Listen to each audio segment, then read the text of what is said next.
C'est parti, on y va? Alors, écoutez, moi je suis très contente de présenter et d'essayer d'animer en tout cas cette dernière conférence de Super Demain pour la partie grand public qui s'intitule donc Comment le numérique va-t-il modifier l'apprentissage de demain? En tout cas, les questions qu'on peut aussi évidemment légitimement se poser sur la manière dont ça va se passer ou peut-être se passer, ou en tout cas ce qui va nous questionner dans cette évolution. Et pour ça, j'ai deux invités fantastiques. J'ai un invité, évidemment, là, compte tenu des discussions que nous avons eues précédemment, qui risque de ne pas faire complètement consensus, mais je suis quand même très contente d'annoncer, du coup, David Risso, qui est juste là et qui est tant distant, alors qu'il devait venir, mais figurez-vous que les lois sur l'immigration, en ce moment, aux États-Unis, ne sont pas simples et qu'il a été bloqué et qu'il n'a pas pu venir chez nous, puisqu'il est français, et que du coup, évidemment, ses déplacements sont plus compliqués. On peut dire ça comme ça, David ? Oui, absolument. Il y a eu un resserrement sur les conditions pour voyager en attendant sa green card. Donc, je suis en attente de ça et je suis un petit peu bloqué ici. Donc, désolé de ne pas être là. J'aurais vraiment voulu l'être, mais voilà. Au moins, je suis ici. Ouais, c'est ça. Même si c'est un peu tôt chez toi, à San Francisco. Donc, David travaille chez Google. Sur les questions d'éducation, du coup, on aura évidemment pas mal de questions pour toi. Et du coup, tu es accompagné aujourd'hui de Pascal Plantard.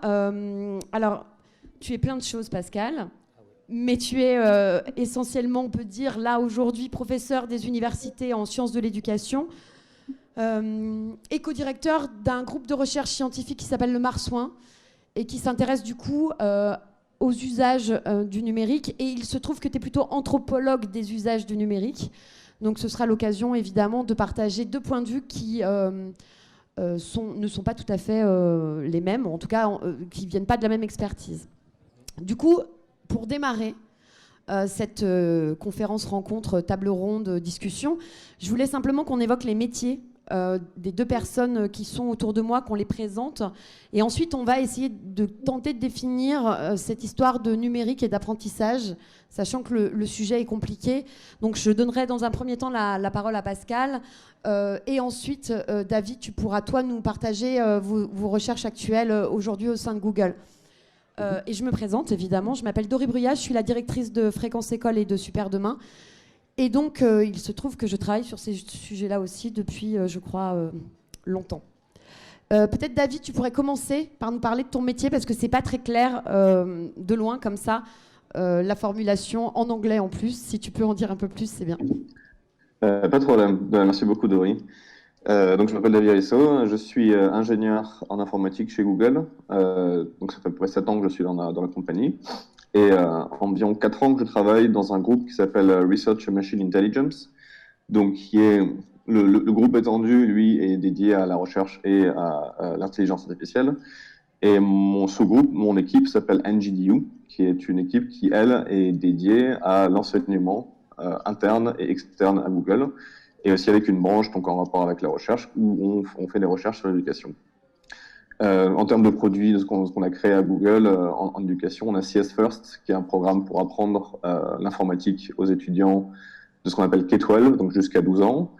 On a beaucoup d'autres produits comme Blockly pour apprendre l'informatique, Applied Digital Skills aussi, et Grasshopper, vous avez peut-être entendu parler de ça, qui est très orienté à apprendre le code de manière générale. On a aussi beaucoup d'autres programmes qui sont plus intéressés pour apprendre l'IA, donc au grand public, en interne pour former nos propres employés, et on effectue aussi des recherches sur l'éducation, en particulier sur ce qu'on appelle l'enseignement adaptif, avec nos techniques, mais je pense qu'on va être amené à en discuter plus avant. Très bien, merci David. À toi, Monsieur Plantard. Bon. Alors, d'abord, je tiens à dire que je n'ai pas été coincé à la frontière bretonne, parce que c'est quand même essentiel, mais des fois, ça peut arriver aussi. Alors, non, ça ne marche pas. Tiens. Pourquoi ça ne marche pas? Et pourquoi ça ne marche pas? D'habitude, ça fonctionne. Il faut que tu te décales légèrement plus à droite. Regarde. Je te montre. Oui, vas-y. En fait, c'est du vert. Il me faudrait un tapis de souris. Excusez-moi, il nous faut un tapis de souris comme en 2000. Bon. Ouais, donc tu l'as quitté. Merci beaucoup. Tiens, ça fait très bien un tapis de souris, ça. Ouais. Si, mais c'est pas très grave. Ah bah, décidément. On recommence. À 0.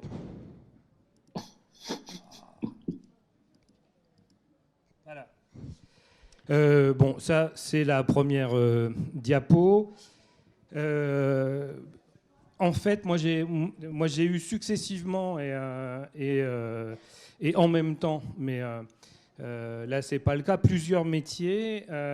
Mon premier métier, c'est d'enseignant, en fait. Donc, j'ai conçu une formation qui existe encore, qui a une vingtaine d'années, qui s'appelle USTIC, Usages sociaux et éducatifs des technologies de l'information et de la communication, qui forme en gros des spécialistes des usages. Je suis aussi co-directeur, non pas c'est très chiant ça, d'un gros réseau, en fait c'est pas une équipe de recherche, c'est un gros réseau de recherche publique sur les usages des technologies de l'information et de la communication, alors voilà, c'est chiant, je crois que je vais faire mais ça va pas marcher, si.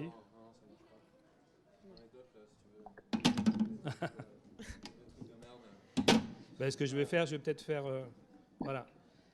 Je vais peut-être je vais aller debout et c'est mieux. Le faire sur l'ordi. Bon, je serai plus à l'aise de toute façon, voilà.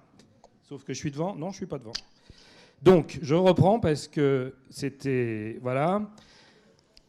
Donc nous, on travaille sur les usages des technologies. Pourquoi on travaille sur les usages des technologies ? Parce que les technologies sont tellement remplies de représentations et d'idéologies que pour savoir de quoi il s'agit, il faut une recherche, et il faut une recherche qui soit une recherche indépendante. Donc en Bretagne, on a la chance d'avoir un réseau qui regroupe les 4 universités bretonnes et plusieurs écoles, ce qui fait en gros 200 chercheurs de sciences humaines et sociales qui travaillent dessus, ainsi que tout un tas de doctorants et de post-doctorants.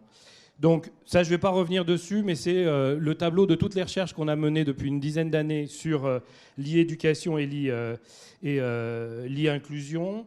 Ma spécificité, c'est d'aborder finalement les technologies avec une profondeur historique et pas dans le miroir permanent de l'obsolescence programmée, des discours médiatiques, etc., etc.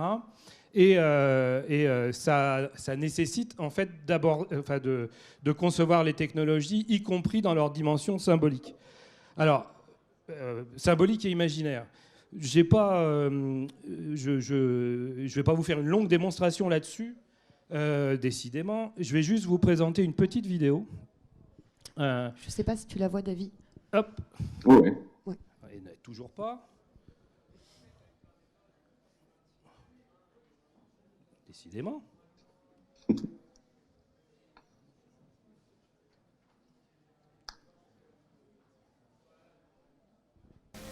Puis, on fera des postes récepteurs de télévision bijoux, comme il y a des postes de TSF bijoux. Des postes de poche, grands comme une lampe électrique. Plus besoin d'acheter un journal, on se branchera sur l'émission d'information, ou sur l'éditorial politique, ou sur la chronique de mode, ou sur le compte-rendu sportif, voire même sur un problème de mots croisés. Et la rue présentera un singulier spectacle.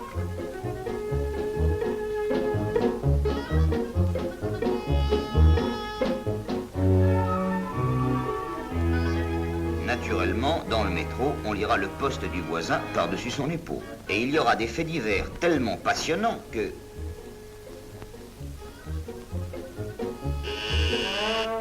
Et je ne parle pas du feuilleton. Il était devant elle était devant lui. Ils étaient l'un devant l'autre, heureux de se sentir émus, émus de se sentir heureux. La télévision sera pour tous un besoin plus impérieux encore qu'aujourd'hui le cinéma ou la radio. Toutes les voitures seront munies d'un poste récepteur. Espérons qu'il n'y aura pas souvent de mauvaises nouvelles susceptibles d'affoler les conducteurs impressionnables. Écoutez maintenant notre rubrique de faits divers. Aujourd'hui, dimanche de Pâques, jour sanglant pour les automobilistes. On nous signale le 124e accident de la journée.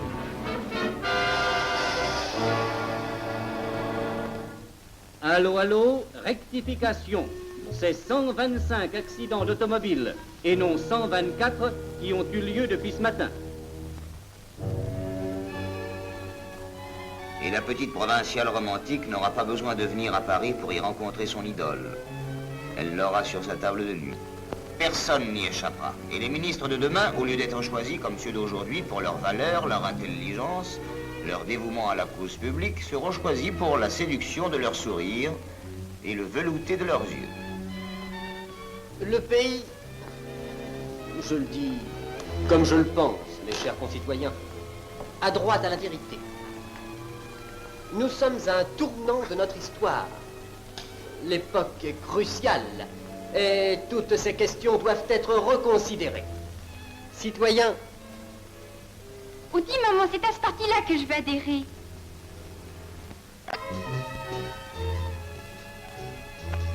Et quand vous lirez paisiblement au lit, un reportage mal aiguillé fera danser une bohémienne sur votre édredon.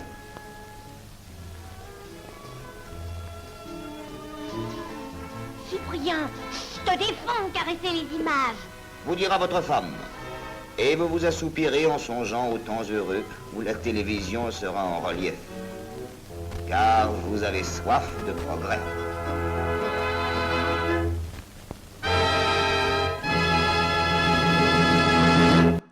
Alors, quelques éléments de contexte. Oui, quand même. Alors, pour tous ceux qui se demandent à quoi peut servir l'anthropologie des usages, c'est juste pour vous rappeler à tous que les machines ont été rêvées, fantasmées, quelquefois cauchemardées, par les sociétés qui les portent, et que l'élément de contexte qui va vraiment vous intéresser, puisque je vous ai présenté finalement une figure de l'Internet.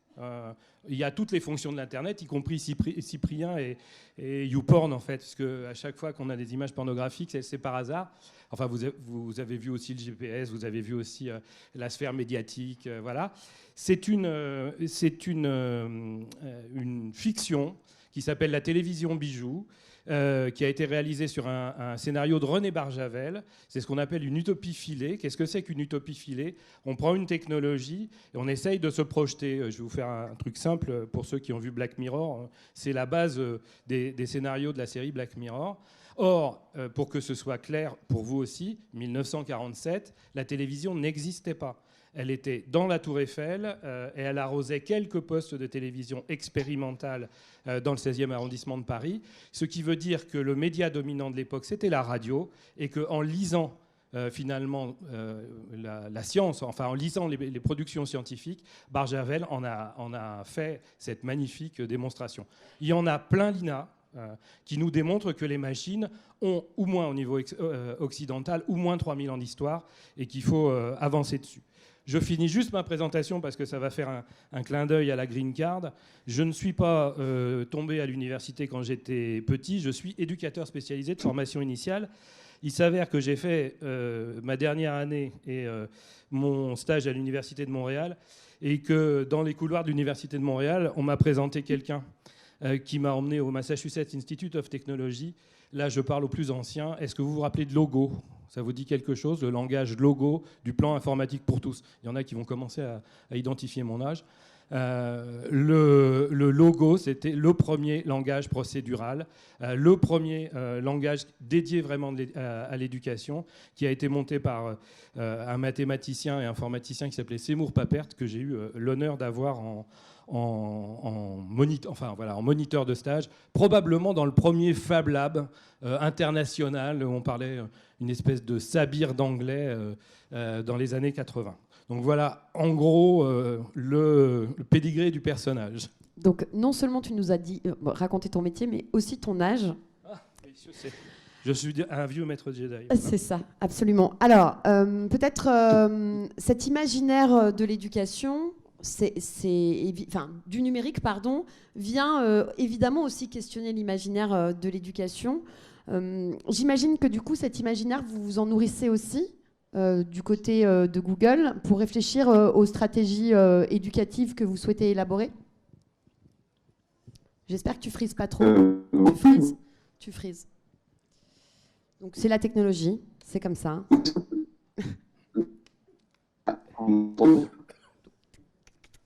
Je sais pas si ça a été... je vais changer de connexion.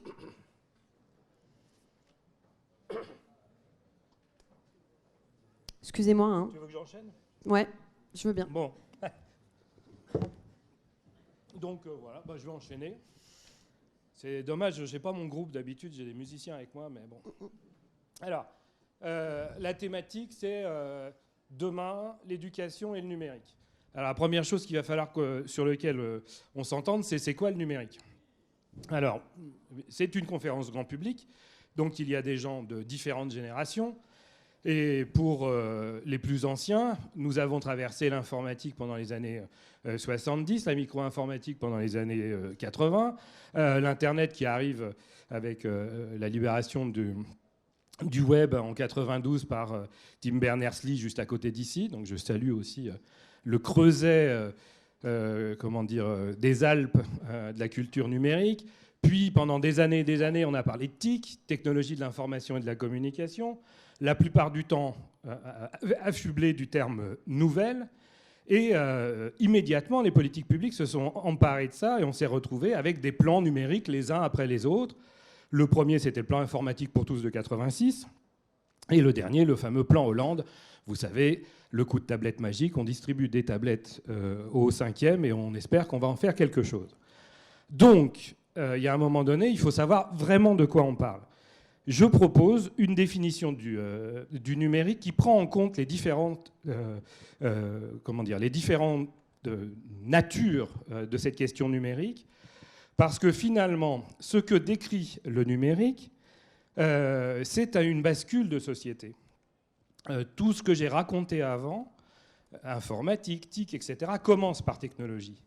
Numérique, c'est quelque chose qu'on va substantifier un peu après l'Internet. L'Internet contenait ça, et qui décrit une forme de numérique qui est devenue ambiant, c'est-à-dire qu'autour de nous, les technologies sont là. On ne peut pas questionner l'éducation sans se poser la question de où sont les technologies. Et en fait, elles sont devenues ambiantes, et ce n'est pas sans poser des interrogations et des problématiques, en tout cas, si ce n'est des problèmes.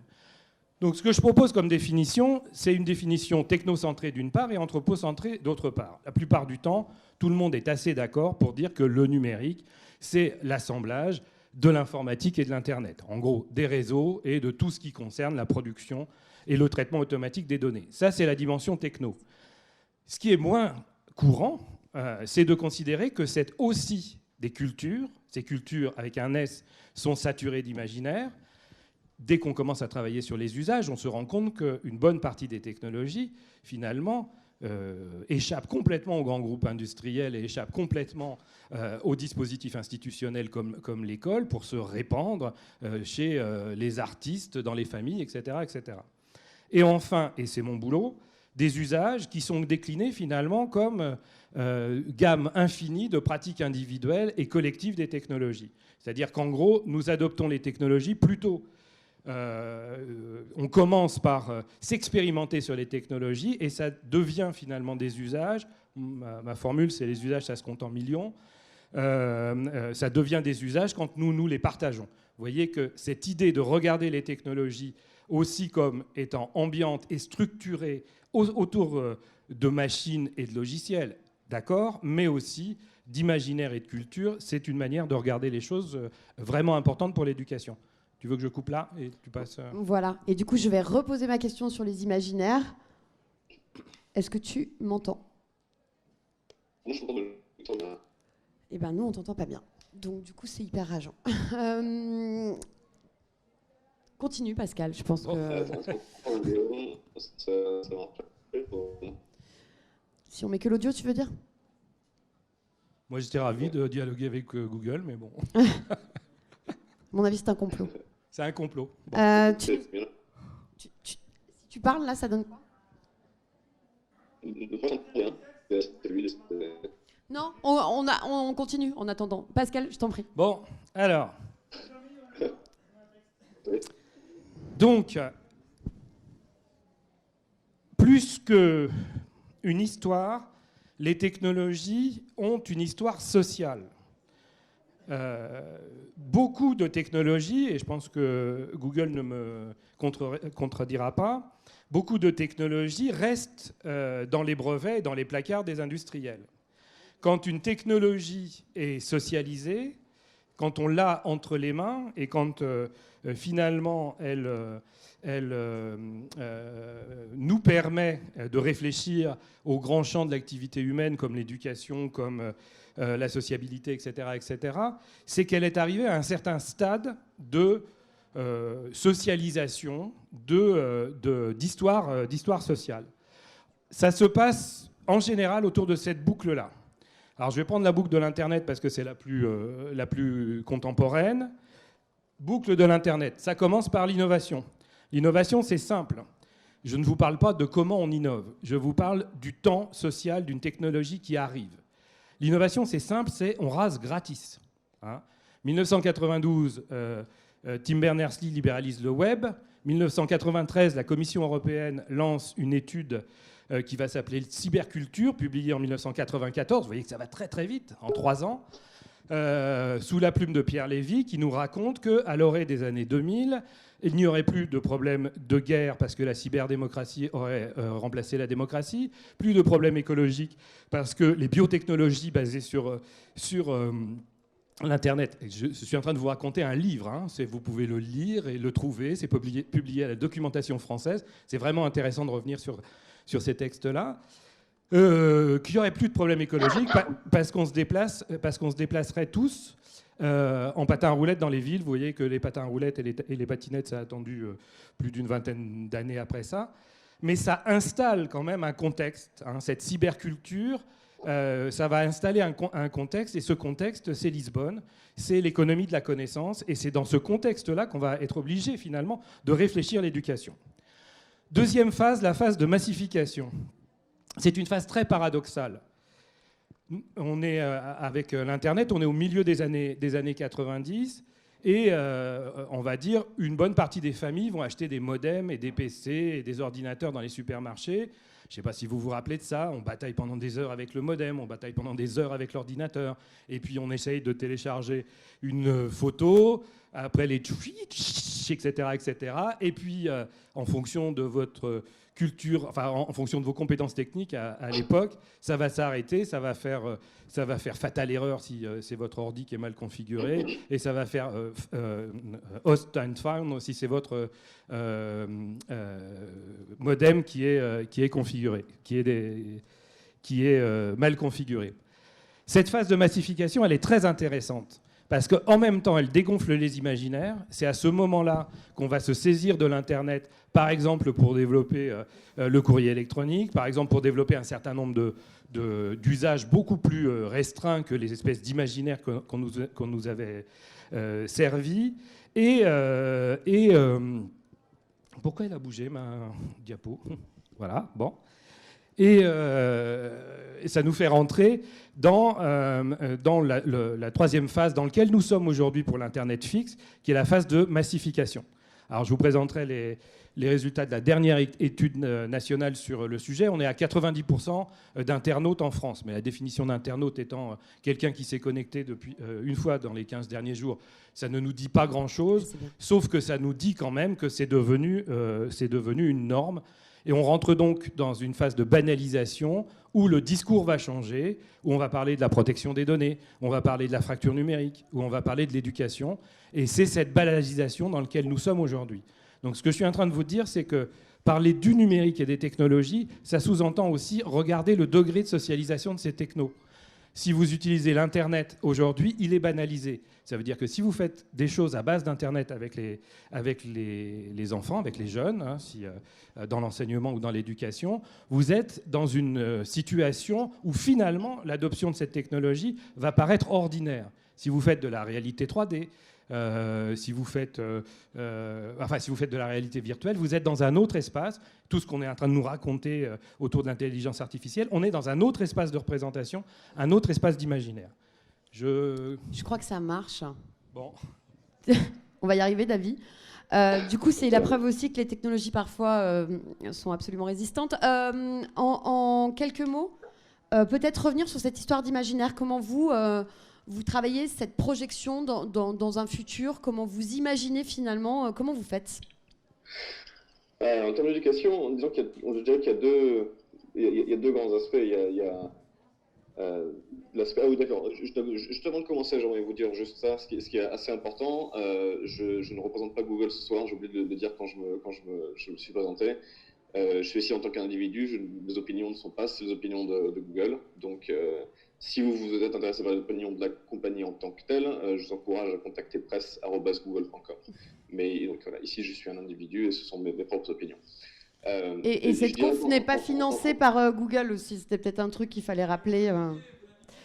Non, je lui donne la parole et il s'exprime. Ça suffit. Ça suffit. Vous aurez la parole tout à l'heure. Vous nous laissez terminer et vous aurez la parole.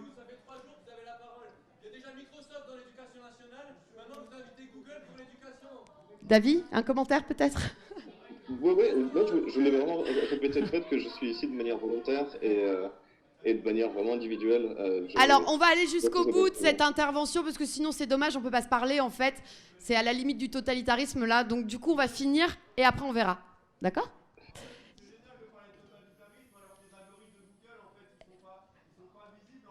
Là, on va laisser David expliquer ce qu'il a expliqué. Entendez, et puis après on en discute. Donc du coup...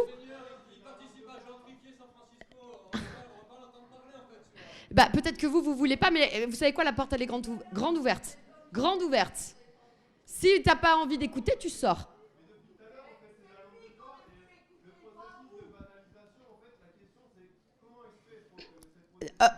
Franchement, on finit cette introduction et on revient là-dessus. Laissez-moi... Oui, si vous voulez... La porte, elle est là.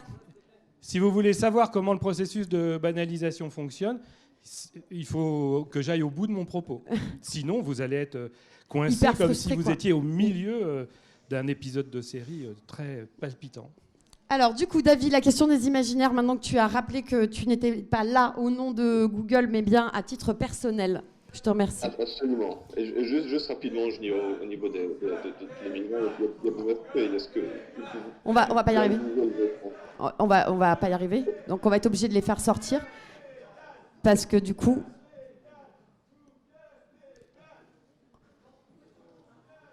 Après, si vous avez des questions, vous pourrez vraiment lui poser des questions. Il est là pour ça, il est prêt à y répondre en plus. Hein. C'est plutôt une rencontre ouverte. Alors, allons-y. Oui, absolument. Je dirais il y a des aspects. Il y a l'imaginaire dans lequel la tech veut se lancer, la vision de l'avenir que les grandes compagnies ont, Google, Microsoft, Amazon, etc. Et il y a aussi la perception du public de ces choses-là. Ce sont des choses qu'il faut prendre en compte. Disons qu'en termes d'éducation, moi, ce que je vois là où je suis, c'est plutôt quelque chose qui est réactif. C'est-à-dire qu'on ne cherche pas, il n'y a pas une vision qu'on cherche à driver, on se rend compte, j'en parlais la dernière fois, en ce qui concerne en particulier des problématiques qui sont liées au changement en termes de travail, liées à l'IA, liées à l'automatisation. On se rend compte qu'il y a une grande partie de la population qui va devoir être formée au numérique, à l'informatique, à comprendre l'IA, à comprendre le machine learning, et c'est plutôt constatant ça que des programmes d'éducation sont lancés.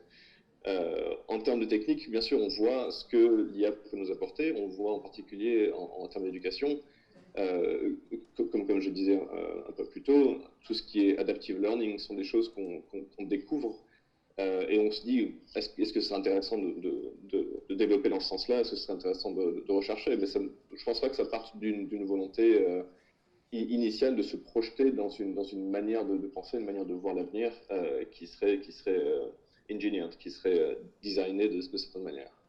Voilà, je ne sais pas si c'était... Oui, si, à peu près clair. David, c'est important que je te dise que ce qu'on vit là, c'est pas simple. C'est-à-dire que les gens qui sont... On est obligé de mettre des gens dehors, donc la situation est un peu compliquée pour moi en tout cas, puisque ça n'était pas l'enjeu, tu vois. Oui, mais merci de le faire, hein. Merci de le faire. Bah ouais, mais en fait, il faut que tout le monde puisse s'exprimer, c'est bien le problème. Pascal, je t'en prie. Alors, peut-être que, évidemment, on va dire, le point de vue des sciences humaines et sociales, et en particulier le point de vue des sciences humaines et sociales en Europe, mais je rajouterais une partie de la côte est des États-Unis et des Québécois là-dessus, pensent quand même à une stratégie coordonnée de certains des GAFA. Alors, pour comprendre ça, il faut probablement essayer de définir... Enfin, il nous faut des grilles d'analyse pour comprendre ça et ensuite situer l'éducation. La première chose qu'il est important d'entendre, c'est que ce que je vous ai raconté tout à l'heure sur le cycle de socialisation nous mène à considérer les usages et à conceptualiser les usages comme des normes sociales d'usage. Ça veut dire qu'une pratique, c'est une pratique individuelle, mais que pour adopter une technologie, et c'est très important dans les questions d'éducation, pour adopter une technologie, il faut que cette technologie soit reconnaissable autour de nous, qu'elle soit identifiable, que l'on ait une représentation de cette technologie. Alors je vais vous donner une illustration que vous connaissez probablement tous. Lorsque mes collègues québécois font des vidéos avec des gamins et des cassettes VHS, dans un monde entièrement entouré d'images, vous avez les gamins qui regardent la cassette VHS dans tous les sens, parce que le magnétoscope et la cassette VHS n'existent plus, alors que l'image est encore là. La représentation, elle est périssable, elle va bouger en fonction des cultures, en fonction du temps, alors que les normes sociales d'usage que nous installons sont des normes sociales qui sont probablement un petit peu plus costauds et qui sont en train d'installer le 21e siècle, que ce soit clair. Alors, comme ça va me permettre de sortir de Google pour en attaquer un autre. Je vais prendre l'exemple de Facebook. Alors vous connaissez tous l'histoire de Facebook, Mark Zuckerberg, qui monte un réseau social à base de photos d'étudiantes avec une autre définition de l'intelligence artificielle, c'est-à-dire demander à ses petits camarades de mettre des commentaires graveleux sous les photos d'étudiantes. Bon, il a beau dire que c'est pas ça, c'est ça qui s'est passé. La biographie est claire, les infos sont absolument claires. Sauf qu'il n'est pas dans n'importe quelle boîte, il est à Harvard, sur la côte est des États-Unis, et que immédiatement, les lycéens américains vont se saisir de cette proposition technologique. La question, c'est comment ça se fait ? Je reprends ta question tout à l'heure, là, comment on arrive à la banalisation ? Comment ça se fait que les lycéens vont se saisir de ça ? Eh bien, on a trouvé la réponse en Bretagne, parce qu'il n'y a pas de raison de se priver. En même temps que Facebook était installé, j'ai un jeune collègue qui s'appelle Olivier Trédan, et là je vais m'adresser aux plus jeunes, qui était en train d'observer les pratiques numériques des collégiens. Et qu'est-ce qu'il constatait ? L'explosion de Skyblog. Est-ce que ça vous dit quelque chose ? Ouais, c'est vieux. Je vois que ça fait rire les collégiens. Bon. Exactement au même moment, de l'autre côté de l'Atlantique, alors je vous rappelle quand même que la Bretagne est le centre du monde habité, il se passait ce phénomène absolument incroyable où on voyait exploser les SMS, on voyait les collégiens s'exprimer à travers MSN, la fameuse messagerie instantanée, on voyait les premières tentatives éditoriales s'exprimer à travers Skyblog, le fameux phénomène des blogs, le Skyblog, la blogosphère. Qui parle de la blogosphère aujourd'hui ? Je ne suis pas en train de vous raconter un truc du 19e siècle, hein. Je suis juste en train de vous raconter un truc qui s'est passé il y a 6 ans. Donc vous voyez, la compression du temps, c'est quand même quelque chose de très impressionnant. Et nos collégiens, ils vont regarder autour d'eux, puis ils vont voir des musiciens lycéens, puis ils vont voir des jeunes étudiants lycéens, et puis les collégiens musiciens, ils vont aller vers MySpace, et puis les collégiens photographes, ils vont aller vers Flickr. Ce que je suis en train de vous raconter, c'est comment les lycéens, les collégiens, les adolescents ordinaires installent leurs activités électives, leurs choix qui ne dépendent que d'eux et de leur père père, voilà, bon, pas de leurs parents, dans un environnement donné. Qu'est-ce que Zuckerberg a fait ? Il est arrivé au bon moment, au bon endroit, était présent dans les pratiques numériques des collégiens et des lycéens de l'époque, tout ce qu'il va proposer comme environnement intégré de Facebook. Aujourd'hui, Facebook est la norme d'usage social, donc ça, on peut contester, hein, je suis en train de vous raconter comment Facebook s'est socialisé, à partir de quoi. Qu'on conteste ou qu'on ne conteste pas, de toute façon, les ados sont là pour le faire. Ça veut dire quoi ? C'est qu'aujourd'hui, les ados, ils ne sont pas sur Facebook.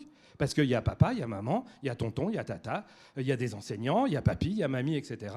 Donc si certains ados gardent une page sur Facebook, ça ne va pas être la page Facebook de leur boulot d'adolescent. ils sont sur Snap, ils sont sur TikTok, ils sont sur Instagram, et ils continuent à jouer leur rôle d'ado, c'est-à-dire de contester la norme. Et la norme, c'est Facebook. Je ne vous parle pas d'un truc du 19e siècle, je vous parle d'un truc qui s'est passé il y a 6 ans. Ça veut dire que les normes d'usage sont probablement des normes qui nous bousculent autour des normes sociales, et qu'il faut absolument prendre une profondeur de champ historique pour se rendre compte qu'une norme installée comme Facebook aujourd'hui peut disparaître à la même vitesse qu'elle s'est mise en place. On prend des questions. D'une certaine manière, c'est un peu ce que tu disais, David, quand tu t'interroges et où tu te demandes si c'est Google qui suit le mouvement ou si c'est Google qui crée le mouvement sur cette question spécifique d'éducation.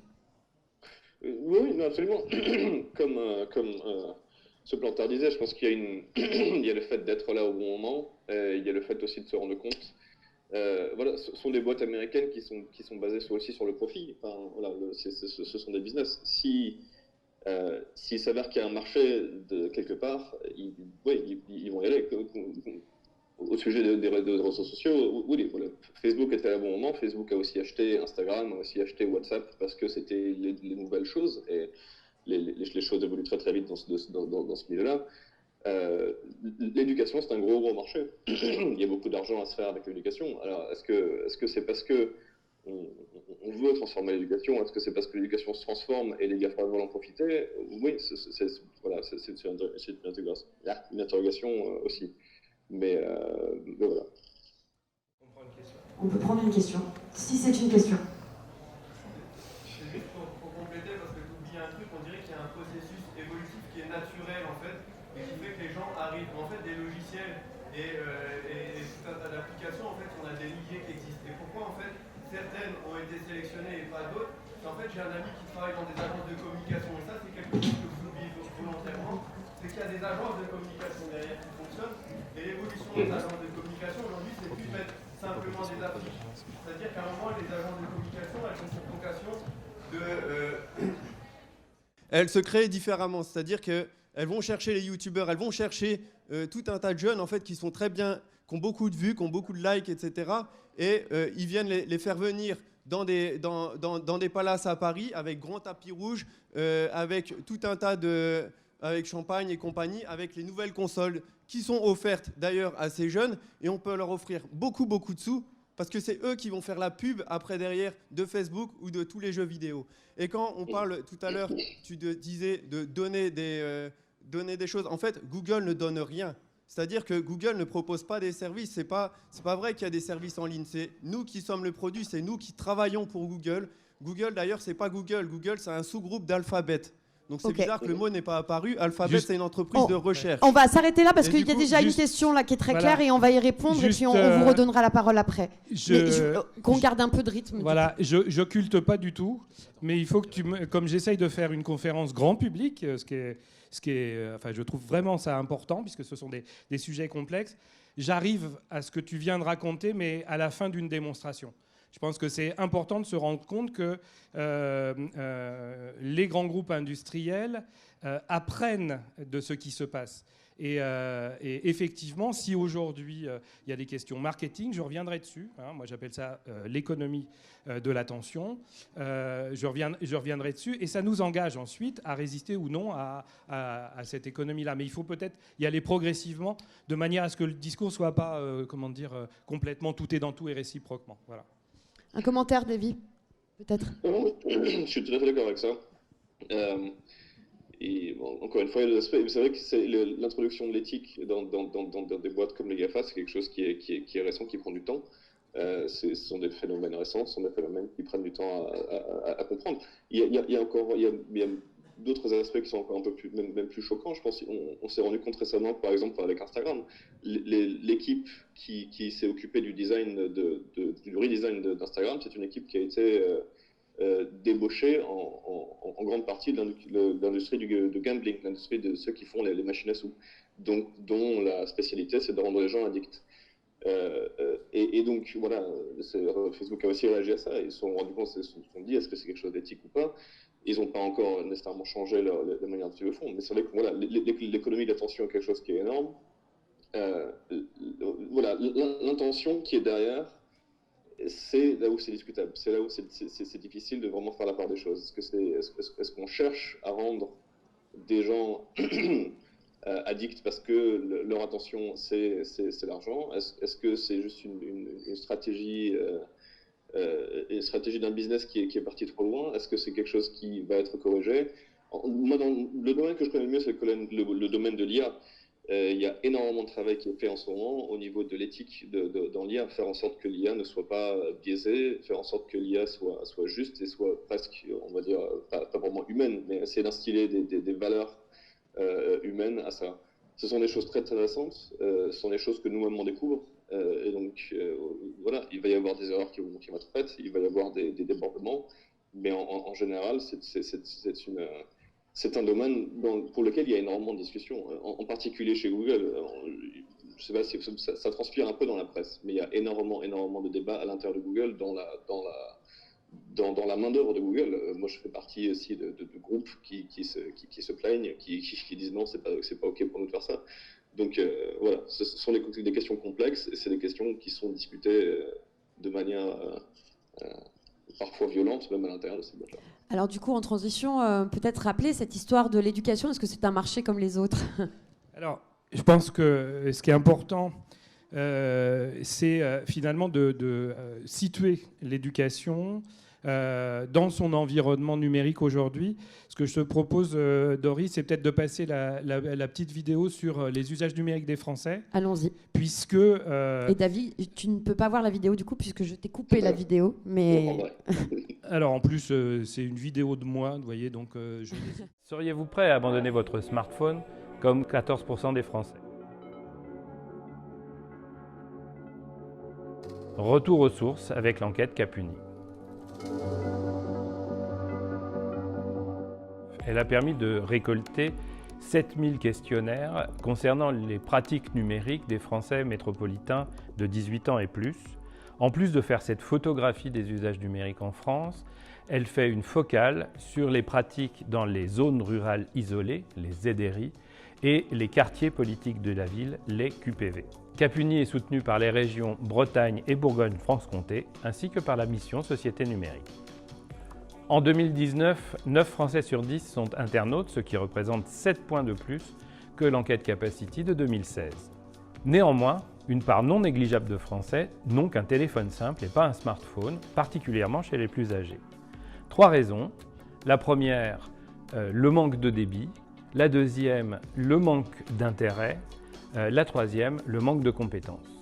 Une autre raison émerge, la limitation volontaire de la consommation de biens technologiques, cette fameuse déconnexion volontaire, qui a l'air de s'installer durablement dans le paysage, puisqu'elle atteint des professions intermédiaires, des retraités, dont le niveau de vie est plutôt moyen, voire élevé.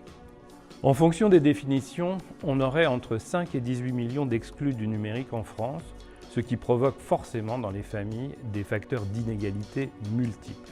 On peut les dénombrer en 3 catégories, les habitants des zones bas débit et des zones blanches, les personnes en situation de pauvreté-précarité, et enfin les déconnexions volontaires et involontaires. Il est urgent de construire une médiation numérique différenciée en fonction des publics et des territoires. 3 actions à mettre en place. Soutenir et reconnaître les bénévoles, former les professionnels de l'éducation, du social et de la culture à la médiation numérique, et enfin, je dirais presque surtout, recruter des médiateurs numériques non précaires qui dépassent les emplois jeunes, les emplois d'avenir et les services civiques. Donc, juste un petit commentaire. Toute la vidéo ne concerne pas la conférence, mais ça vous ramasse en fait la photographie des pratiques numériques des Français, ce qui vous permet de mettre un cadre. Le message important par rapport à l'éducation, c'est globalement qu'en fonction de la représentation et des usages numériques dans telle ou telle famille, sur tel ou tel territoire, avec tel ou tel établissement scolaire, on va avoir des réalités numériques qui sont complètement différentes. Je vous donne une illustration, et elle est vraiment importante. Nous avons identifié dans une recherche que les élèves de 4e de SECPA, vous savez tous ce que c'est qu'une SECPA, c'est les filière pour les gamins qui sont en décrochage scolaire au collège. Donc plutôt issus de familles populaires, plutôt, on est dans la reproduction sociale un peu. Ils sont plus équipés de smartphones que les gamins de 4e ordinaire. Sauf que quand on discute avec eux, ils nous disent « mon smartphone, il n'a pas l'Internet ». Qu'est-ce que ça veut dire « mon smartphone, il n'a pas l'Internet » quand on sait qu'ils sont, en même temps qu'ils vous disent ça, ils sont sur les réseaux sociaux, ils ont des pratiques numériques de leur âge. Ils n'ont pas la représentation de l'Internet. Ce qui fait qu'aujourd'hui, 4 ou 5 ans après, on a des gamins qui sont connectés en permanence sur leur smartphone, mais qui sont en incapacité d'apprendre avec le numérique, en incapacité de se débrouiller avec l'administration numérique, en incapacité de faire un CV, de chercher un emploi avec le numérique. Donc vous voyez, il n'y a pas de discours massif possible, il n'y a finalement qu'une espèce de mouvement général, d'où le titre de cet événement, le numérique différent ou le numérique en mieux. Mais c'était ça, cette histoire de bien situer que l'éducation ne peut pas être réfléchie en dehors d'une analyse des usages numériques. On fait réagir ou je continue ? Oui, peut-être David, un commentaire, c'est-à-dire que je ne sais pas comment ça se passe aux États-Unis, mais tu connais aussi très bien la France. En effet, aujourd'hui, tout le monde n'est d'une part pas forcément compétent ni capable de se saisir de ces fameux outils numériques, sans compter les disparités en équipement, sans compter que c'est même pas souhaitable, en effet, si on envisage l'impact écologique de certains usages numériques et la course à l'équipement. Alors, peut-être un truc important, vous travaillez essentiellement sur de l'éducation au code, à la robotique ou l'intelligence artificielle. Est-ce que l'enjeu, ce serait aussi de travailler sur d'autres thématiques éducatives ? Tu vois, un peu comme Classroom, par exemple. C'est-à-dire de mettre en place des outils qui favorisent l'apprentissage par le numérique. Il y a deux questions, je suis désolée. C'est quelque chose qu'on cherche à faire ou est-ce que c'est... La question, c'est est-ce que vous cherchez à sortir des sujets de l'éducation au code et à la robotique et à développer plutôt des dispositifs qui permettent de traiter d'autres thématiques ? Et quel regard, toi, tu as sur les problématiques d'équipement et de compétences ? Alors oui, on essaie d'élargir à la question de l'apprentissage en tant que tel, donc de manière générale. C'est un peu pareil que l'IA, la différence entre une IA qui est domaine spécifique et une IA qui est générale. L'IA pour l'éducation, ça commence avec le code parce que c'est là où c'est le plus simple, je dirais, d'entrer. On travaille pas mal en ce moment sur des assistants d'apprentissage, c'est-à-dire que on va présenter à un étudiant qui essaie d'apprendre le code un problème, plutôt que d'avoir un système très manichéen qui dit c'est faux, c'est juste ou c'est faux. On va avoir une espèce d'assistant intelligent qui va essayer de comprendre quelles sont les erreurs qui ont été faites sur le code, comment on peut améliorer la compréhension de l'étudiant de ces processus-là. On se rend compte que ça fonctionne mieux d'un point de vue éducatif. Les étudiants apprennent mieux avec ça. Donc voilà, ce sont des outils qu'on développe en se basant sur le code parce que c'est assez simple, c'est simple de le formaliser, c'est ce qu'on connaît en plus, on est des ingénieurs. Mais en général, oui, la question de l'apprentissage plus élargie est une grande question. Il y a aussi un but dans la recherche qui est faite à Google en apprentissage, dans l'éducation, c'est qu'on essaie de comprendre les mécanismes d'acquisition de connaissances des êtres humains et de les améliorer et aussi de s'en servir de manière finale, mais ça c'est c'est vraiment dans le futur, d'essayer de les appliquer à l'IA elle-même.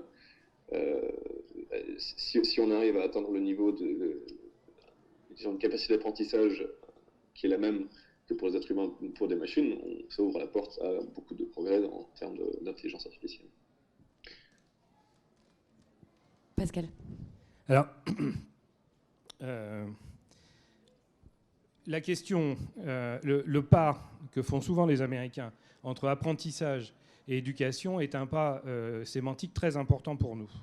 Donc là, dans l'état actuel des choses, j'essaye de vous faire passer ce que les travaux sur les usages des technologies peuvent apporter aux travaux sur l'éducation, je serais tenté de dire en général, éducation par imprégnation, de l'éducation formelle à l'école jusqu'à l'éducation familiale, l'éducation populaire, etc., etc.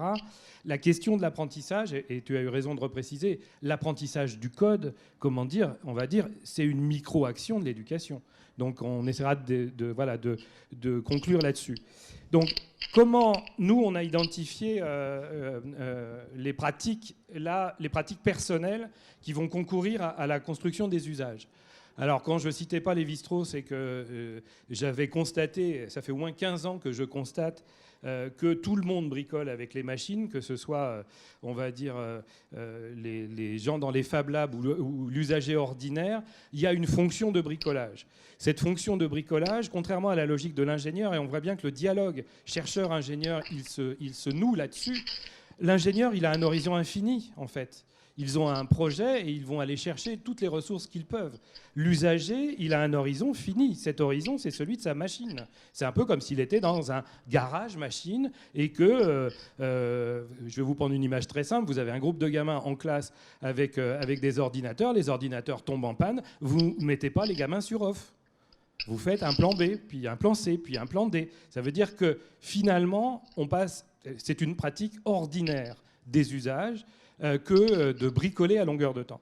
Et ce que je trouve vraiment intéressant par rapport à l'éducation du XXIe siècle, c'est de se dire que ça renvoie à des questions qui sont des questions qui ont été travaillées par les pédagogues depuis longtemps. L'apprentissage par le faire, on trouve ça chez Freinet. Le do-it-yourself, on trouve ça chez Montessori. Et arrivent des problématiques plus modernes, qui sont les problématiques des Fab Labs, du travail coopératif, qui sont, à mon avis, vraiment intéressantes. Deuxième processus, le butinage. Alors le butinage, c'est quoi? C'est la rencontre avec les imaginaires, ces fameux techno-imaginaires dont je vous parlais tout à l'heure. C'est exactement ce que je vous ai raconté sur les gamins de SECPA et l'Internet. C'est-à-dire qu'en fonction du capital culturel, entre guillemets numérique, c'est-à-dire en fonction du discours qui va être tenu dans la famille, en fonction du discours qui va être tenu par les éducateurs ou les enseignants, vous allez avoir la capacité d'emmener les enfants ou de proposer aux enfants et aux adolescents d'aller plus loin dans les recherches Internet et d'associer à un certain nombre de choses. On voit que commence à s'installer la question des inégalités éducatives et commence à s'installer l'attention, je réponds à ta question, l'attention, l'éducation comme marché ou l'éducation comme pratique collective et service public. Troisième processus, et c'est probablement le processus le plus important, alors c'est là radicalement, David, que je fais une différence radicale entre la côte Est et la côte Ouest des États-Unis. Le monsieur qui est en haut, c'est Michel de Certeau. Michel de Certeau, il a écrit un livre qui s'appelle L'invention du quotidien, qui a été publié en 1980, qui analyse très finement la consommation de la lecture. Et il décrit, après un travail d'une dizaine d'années, il décrit que les classes populaires vont intégrer la lecture dans le contexte des Trente Glorieuses, dans le contexte des années 60, en prenant modèle sur ce que font les classes dominantes, en prenant modèle sur ce que font la bourgeoisie, et que cet acte-là, c'est l'acte des usages. C'est-à-dire qu'en gros, nous n'acceptons jamais collectivement, j'en vois un peu au GAFA et à la Californie, collectivement, nous n'acceptons jamais totalement l'offre culturelle qui nous est proposée. Alors, je vais vous donner un exemple que donnait De Certeau et puis un exemple contemporain. L'exemple de Certeau, je ne sais pas si vous avez vécu ça ou vu ça, c'est les bibliothèques reliées cuir dans les bars d'immeubles, dans les fermes. Dans les années 60, il y a tout un tas de parents des classes populaires qui vont acheter les œuvres complètes de Zola, qui vont acheter les Tout l'univers, ils vont mettre beaucoup de sous là-dessus. Ça vous dit quelque chose? Vous vous rappelez de ça? Qu'est-ce qu'ils achètent? Ils achètent la forme de la bibliothèque bourgeoise que l'on voit dans les films. Et ils les achètent pour qui? Pour les enfants.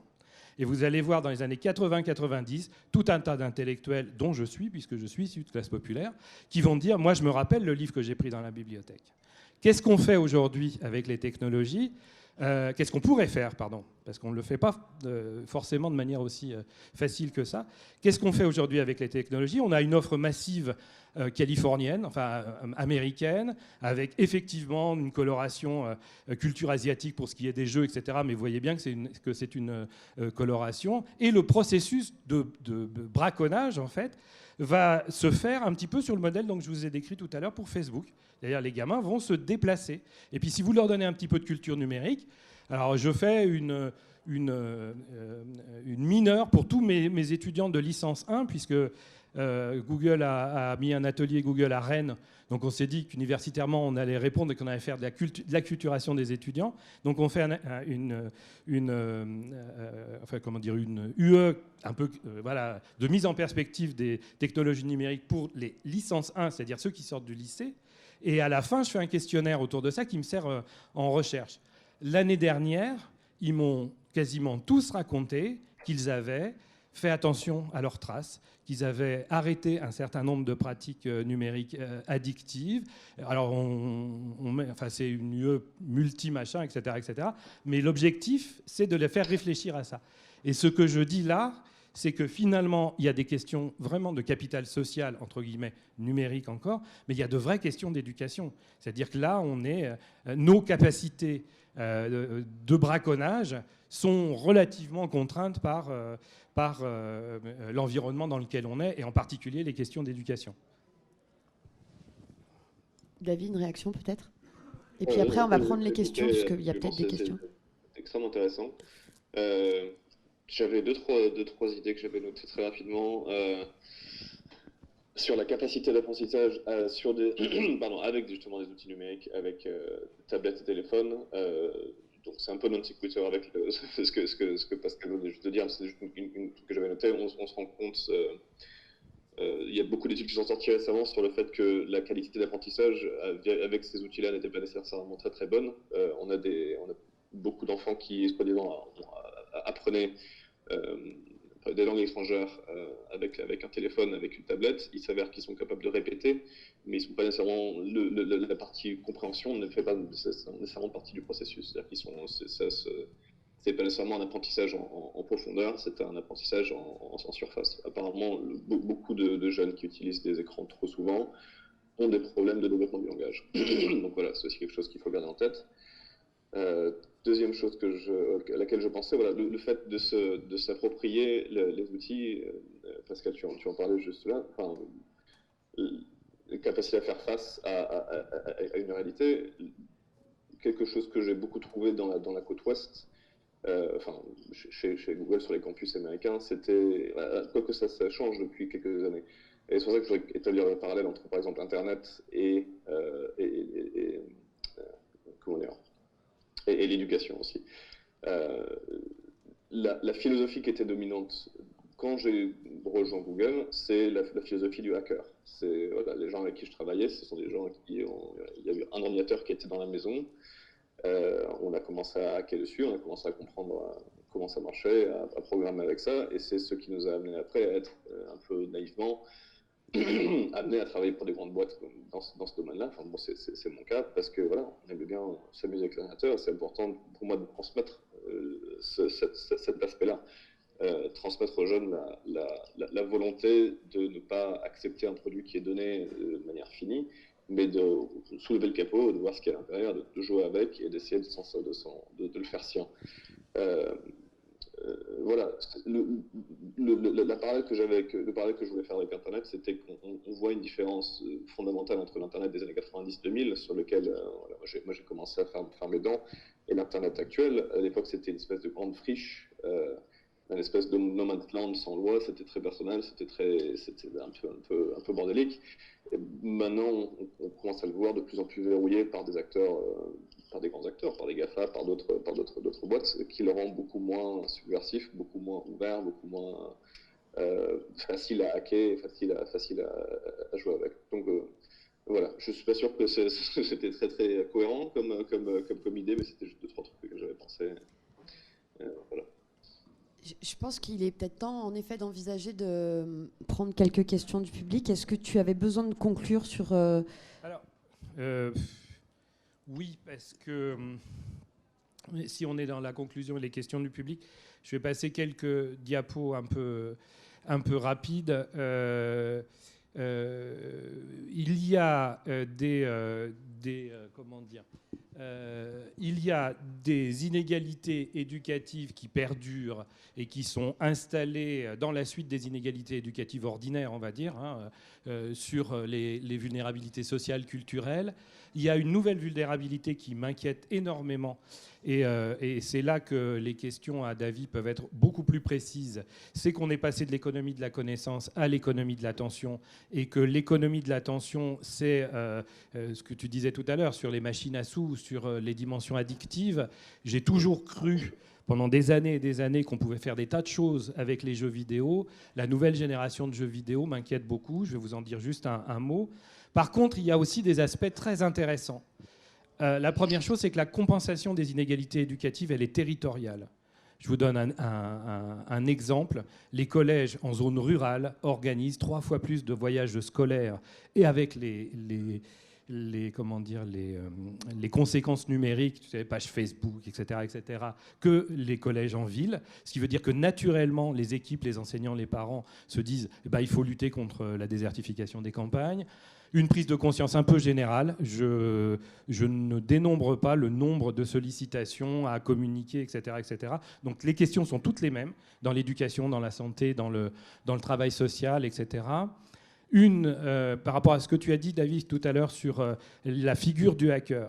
Il s'avère qu'aujourd'hui, nous avons constaté dans des travaux, je développerai demain pour les enseignants, qu'on voit l'émergence d'un nouvel élève qui ne va plus utiliser les technologies comme un geek, comme un hacker, etc., mais va utiliser les technologies de manière tactique. Il n'aime pas forcément l'école. Il n'est pas forcément à l'aise avec les disciplines scolaires, mais on est en train de se rendre compte que c'est ceux qui ont le plus recours à Internet pour travailler. Alors on a tout de suite les enseignants qui disent « oui, ils cherchent les solutions ». Non, on a été les regarder, ces gamins. Ils ne cherchent pas les solutions, ils cherchent à comprendre ce qu'ils n'ont pas compris à l'école. Et ce n'est pas un petit phénomène, donc ça c'est vraiment, vraiment intéressant.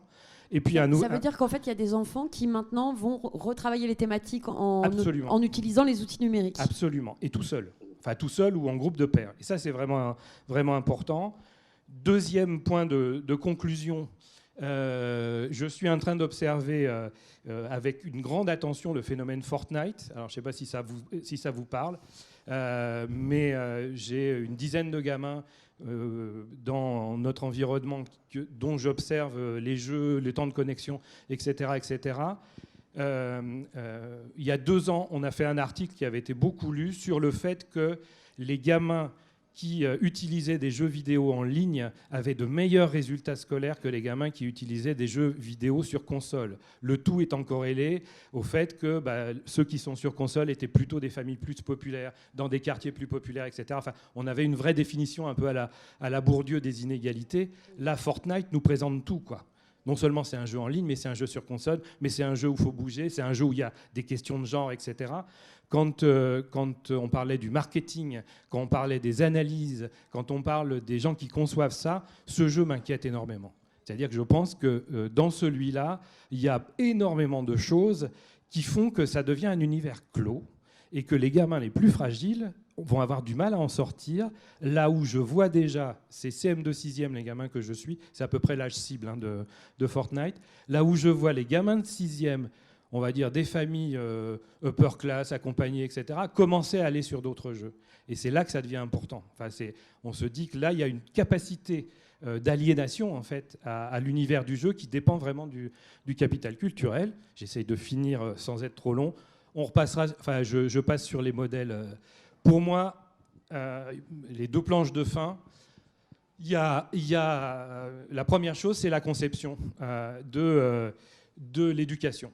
Et donc pas de l'apprentissage. L'apprentissage comme processus interne. L'éducation, c'est enseigner à apprendre, c'est être dans un bain culturel, c'est se socialiser, etc. Il y a une question autour de l'éducation vue comme une consommation. Ce que dit très clairement David dans ses interventions, c'est que pour les GAFA, l'éducation, c'est avant tout un marché, ce qui renvoie à une logique de consommation et de consommation de l'information, pas forcément de consommation de la culture, de la citoyenneté, etc., ou l'enjeu de l'émancipation, qui est plutôt la vision, on va dire, de l'école française, voire européenne, enfin une vision un peu largement partagée, ce qui renvoie à des enjeux politiques assez clairement. Enfin, je veux dire, le débat entre chercheurs et Google, c'est un débat où il manque un 3e tiers. Le tiers, c'est que dit l'État, que disent les élus là-dessus, c'est important de le dire, qui pose ensuite la question, vous savez, énormément d'articles de presse disent les enseignants ne sont pas formés. C'est une connerie sans nom, ça. Les enseignants font des tas de choses sur les technologies depuis très très longtemps. Ils ont pas, ceux qui font des tas de choses n'ont pas forcément besoin de formation. Ils ont besoin d'un cadre qui leur permet de passer de la formation aux autres. Donc toute la question de l'auto-formation, de la co-formation, de l'hétéroformation qui est la formation classique a besoin d'être réactivée du côté des enfants, bien sûr, du côté des parents et du côté des éducateurs. Et je finis sur mes 3 questions, parce que je pense que c'est là-dessus que l'avenir de l'éducation va se décider. C'est finalement qui conçoit le code, ce qui renvoie à la logique des ingénieurs et des GAFA. Quand je parle du code, des algorithmes, de l'intelligence artificielle, des données. Le code comme un peu le code ISLO qu'on peut trouver en Californie. Qui contrôle le code? Et la 3e question, c'est quelle place pour le pouvoir d'agir avec le numérique?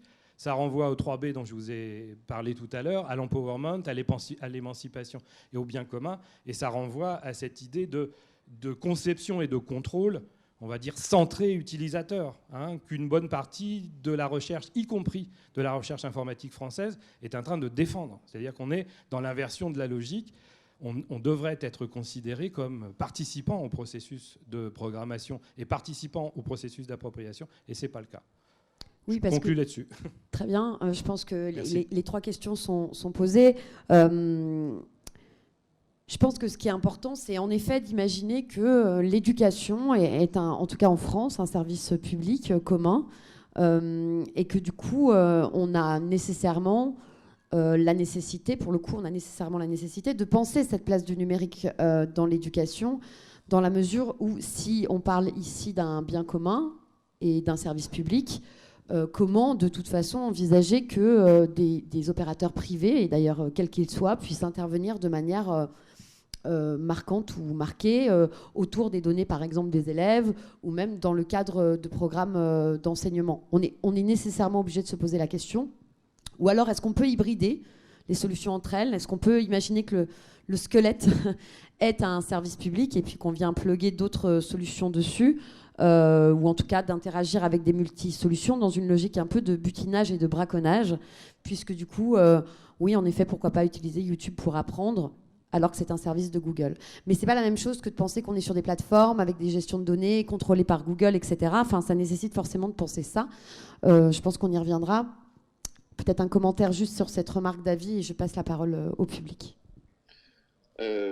Bon courage. Oui, absolument. Je pensais au...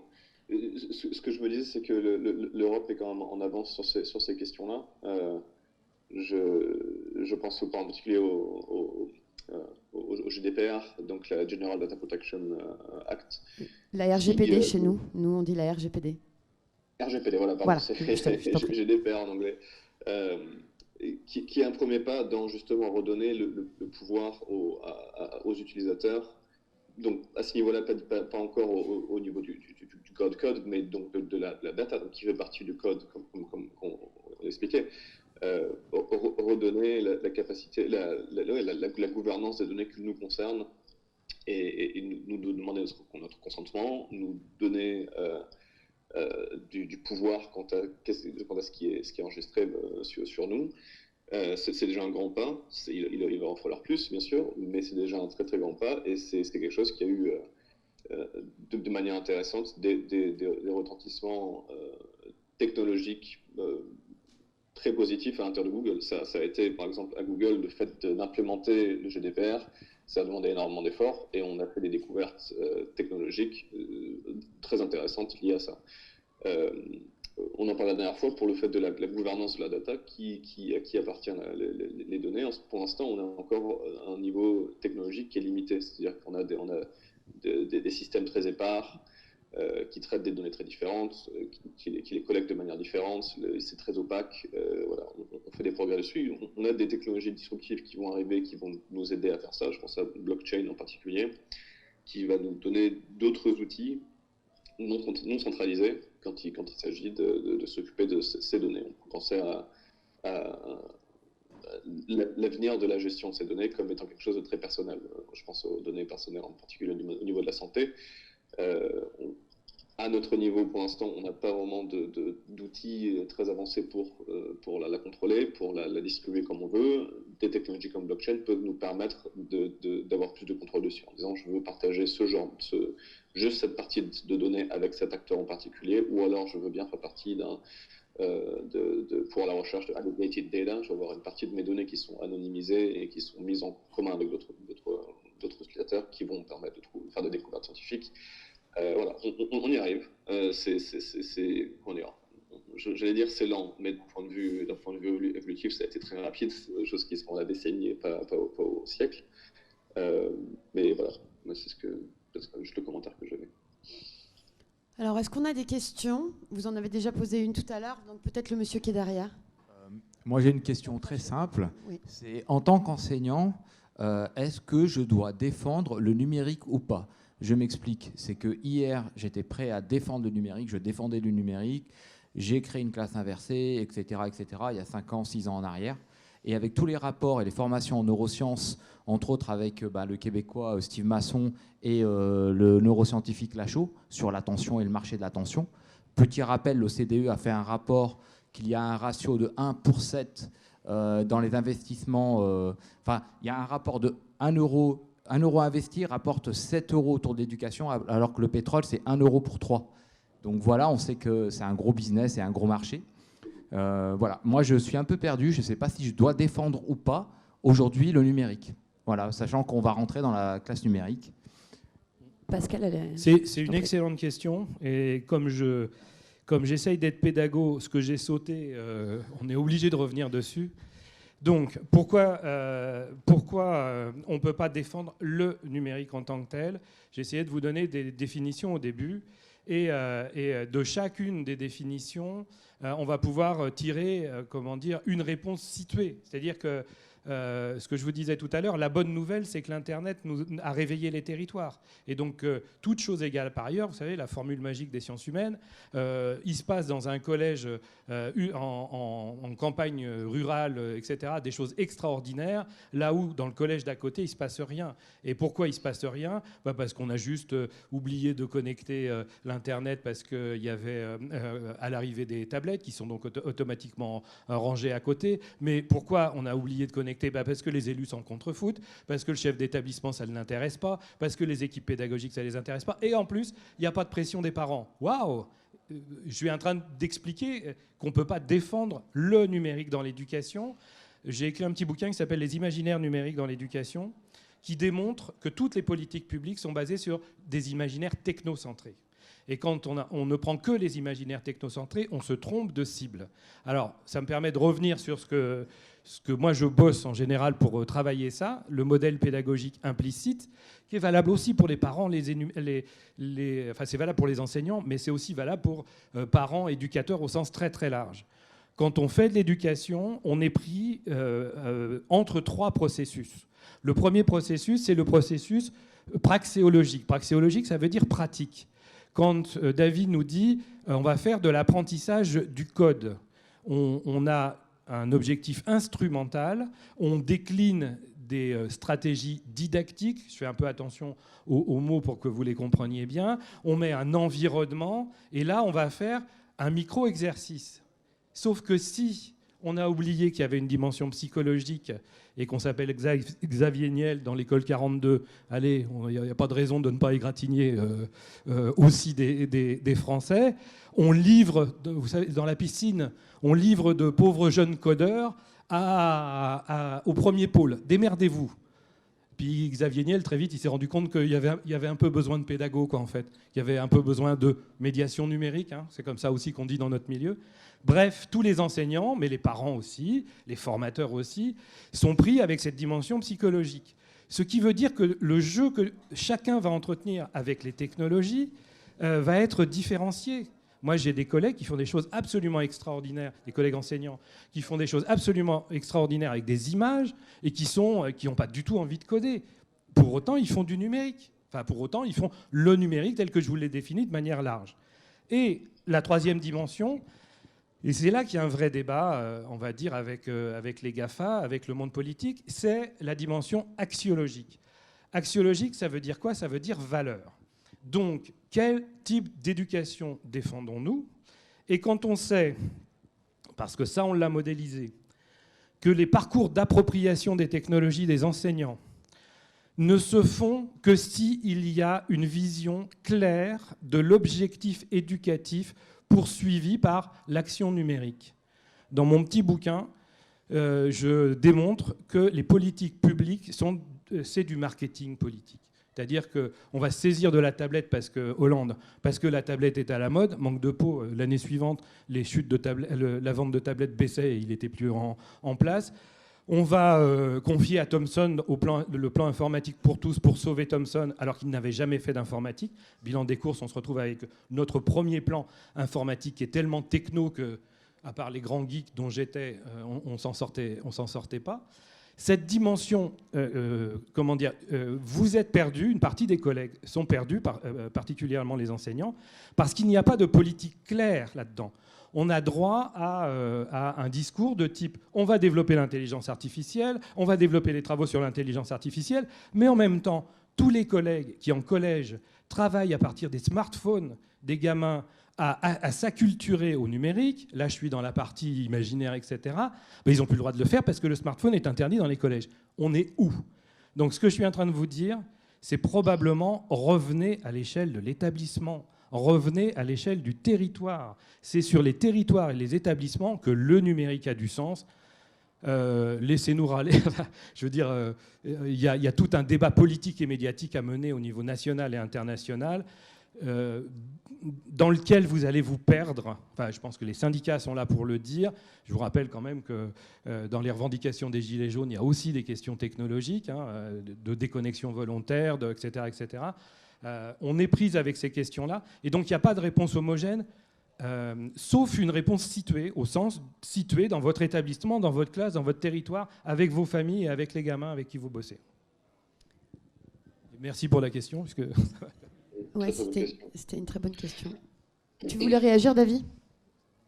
Non, mais c'était très très bien. Je pense la réponse était très très très très bonne. Je pense que défendre le numérique, c'est difficile. Je dirais, c'est plutôt une question, préparer à se saisir du numérique, à être en contrôle, faire en sorte que les apprenants Attends, David, excuse-moi.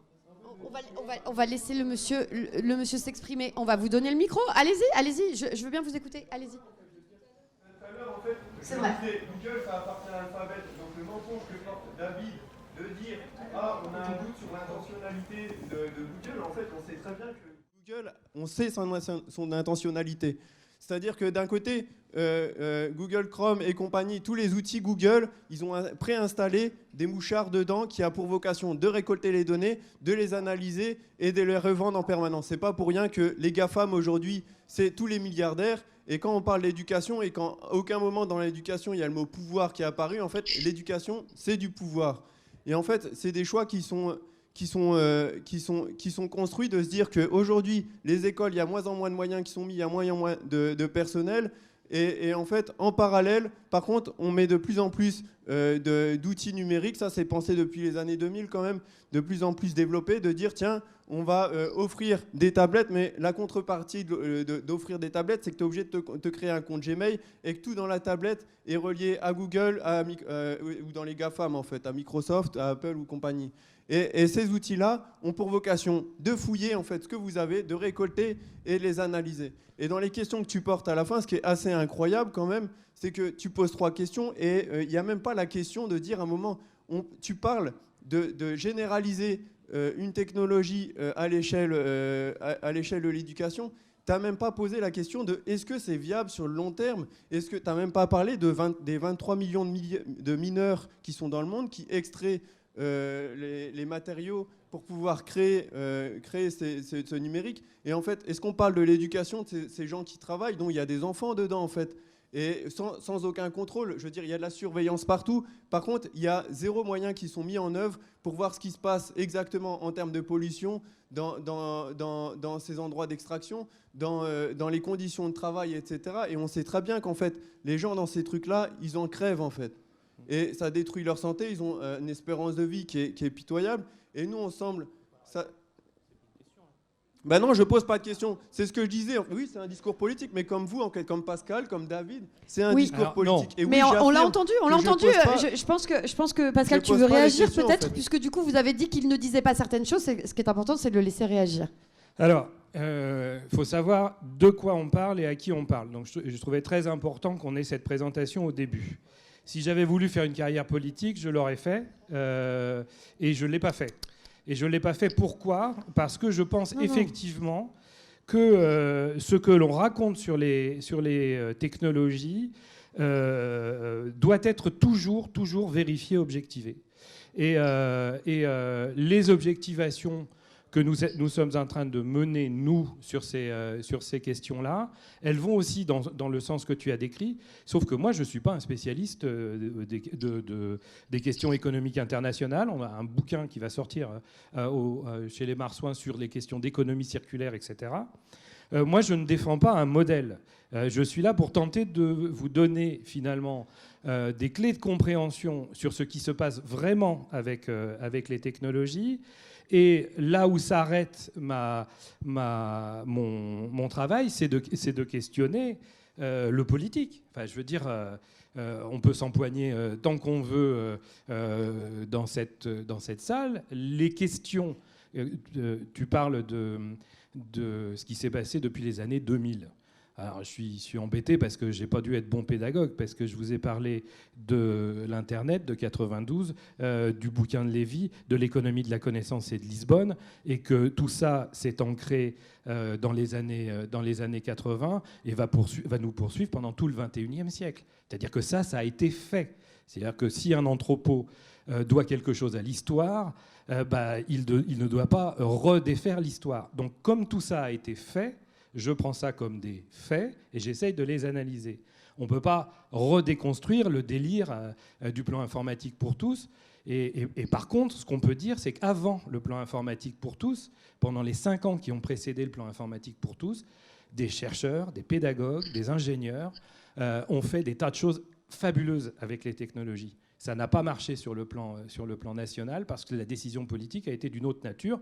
Et puis pour faire clair, tout le monde s'en foutait. Enfin, la sphère médiatique était là pour... Et plus on regarde les plans numériques les uns après les autres, plus on se rend compte que finalement, la prise de conscience, elle n'est jamais arrivée. Même, j'ai été obligé de faire un pas de côté et de publier dans Le Monde, au moment de la sortie du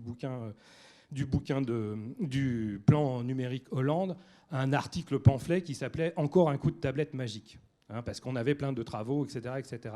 Le coup de tablette magique, c'est ce qu'on nous resserre à longueur de temps. J'ai essayé de vous mettre ça en perspective. Et je pense que, globalement, on arrivera à la construction d'un discours politique sérieux si on prend en compte ça.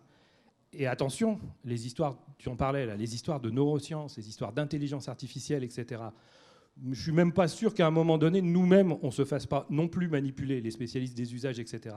Mais attention, on va dire, les informations de la science, regardez le G20 et toutes les questions écologiques, les informations de la science, il faut toujours aller les chercher à la source, parce que par les médias, elles peuvent être transformées, manipulées, etc. On peut me faire dire des choses que je n'ai pas dit. Donc ce que je n'ai pas dit, c'est que toutes ces questions-là, finalement, sont des questions qui sont contemporaines, c'est-à-dire qu'on en arrive à la question du code et du contrôle du code dans la banalisation de l'Internet avec l'arrivée des nouveaux algorithmes et de l'économie de l'attention. Maintenant, la question de l'avenir, elle est posée, et elle est posée à nous tous, citoyens, chercheurs, concepteurs et industriels. On vous redonnera la parole. Je veux bien que David réagisse parce qu'il a été aussi interpellé. Oui, non, mais je vais simplement dire que ce sont des observations qui sont absolument valides, ce sont des questions qui sont vraiment valides, c'est pas des choses qui sont...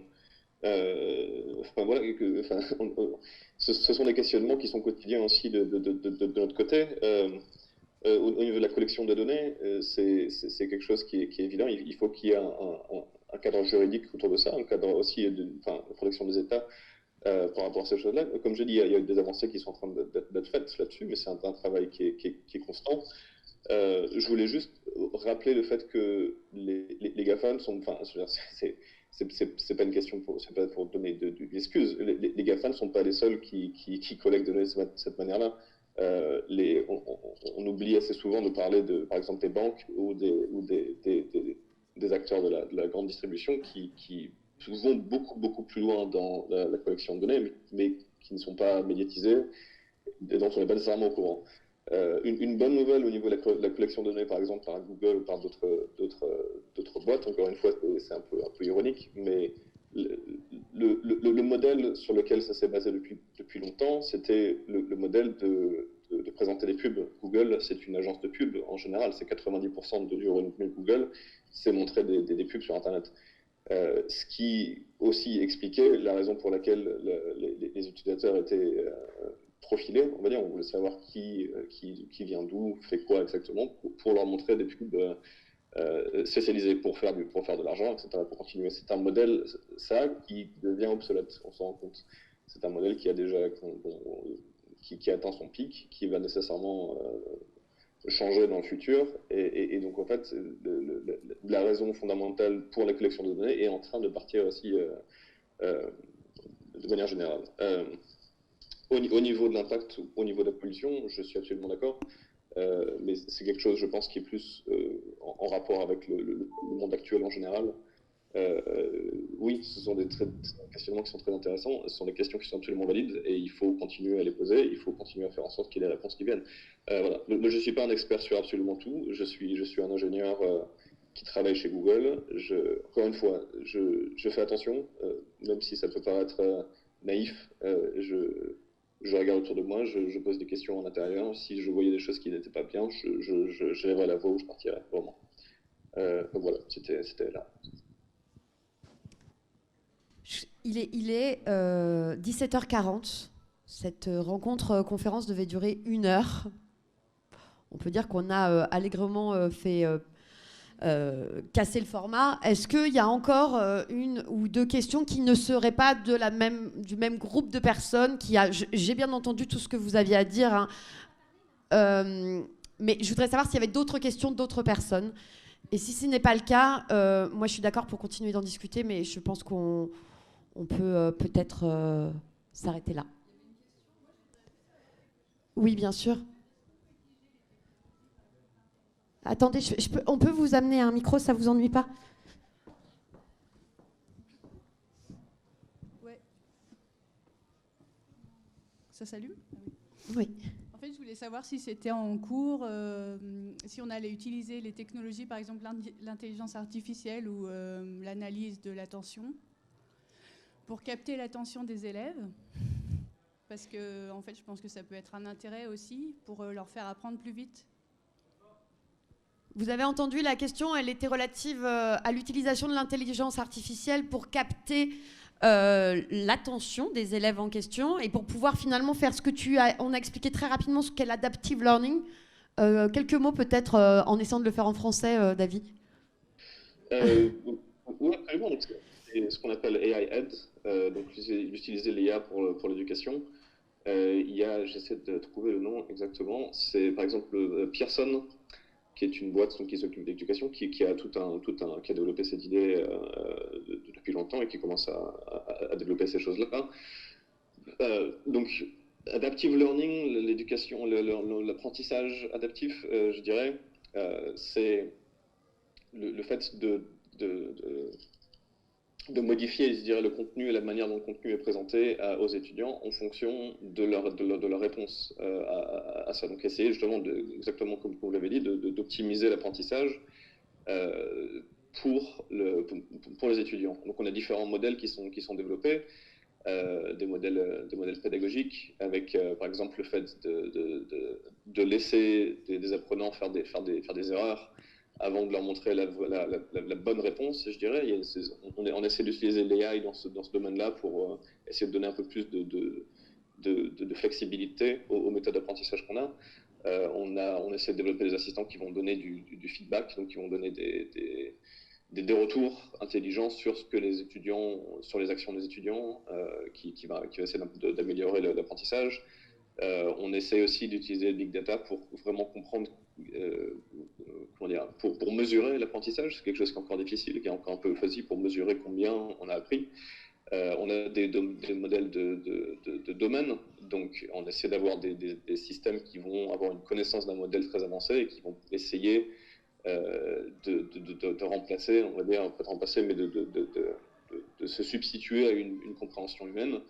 Je ne sais pas si vous l'avez vu récemment sur Google Translate, si vous traduisez quelque chose sur le dictionnaire qui est intégré à Google, on a maintenant un système qui va dire les mots et qui va aussi pouvoir vous enregistrer, et le système va pouvoir vous dire que vous prononcez correctement, si votre prononciation est correcte.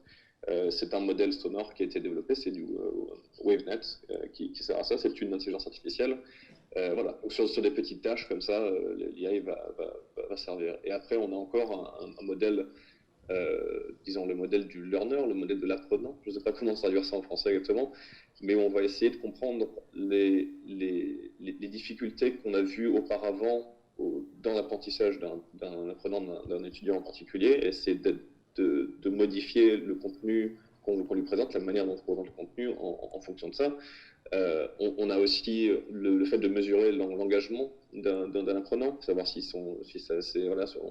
calculer le temps qu'ils vont passer sur une tâche, c'est de se rendre compte si leur attention est prise par quelque chose d'autre, etc., etc. Et enfin, au final, ceux qui soulèvent aussi d'autres questions, je dirais, éthiques, ou qui peut faire peur à ceux, c'est de comprendre l'état émotionnel d'un étudiant, l'état émotionnel d'un apprenant. Quelle est la réaction, non pas juste mécanique, mais émotionnelle à un contenu et à des difficultés, ou alors à des succès. Donc voilà, c'est encore les balbutiements de cette recherche, mais ce sont des questions sur lesquelles on travaille et qui sont, je trouve, assez intéressantes. Pascal, peut-être pour conclure. La question, en fait, c'est une question qui renvoie à l'état des systèmes éducatifs.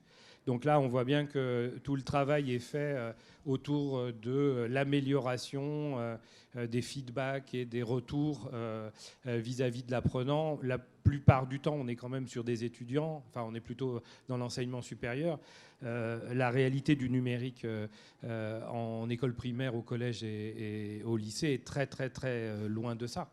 Et donc il y a un delta entre les deux, où effectivement il y a des équipes aussi en France qui travaillent hors des GAFA sur ces questions d'attention, de retour positif aux élèves, de guidance ou d'auto-guidance des auto-apprentissages.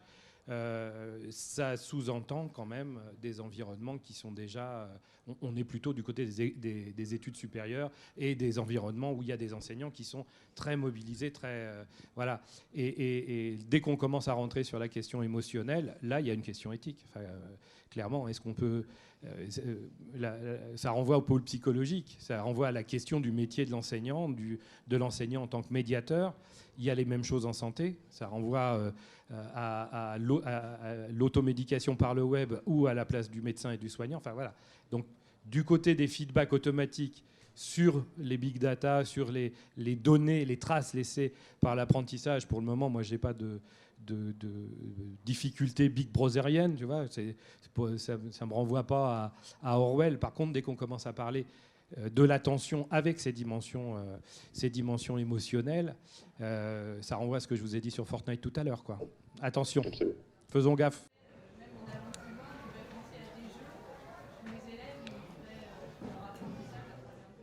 Mais il y a plein de pédagogues qui font ça. Ouais. Je vous remercie beaucoup. En fait, on est même obligé de s'arrêter puisque du coup, regardez, on me fait signe.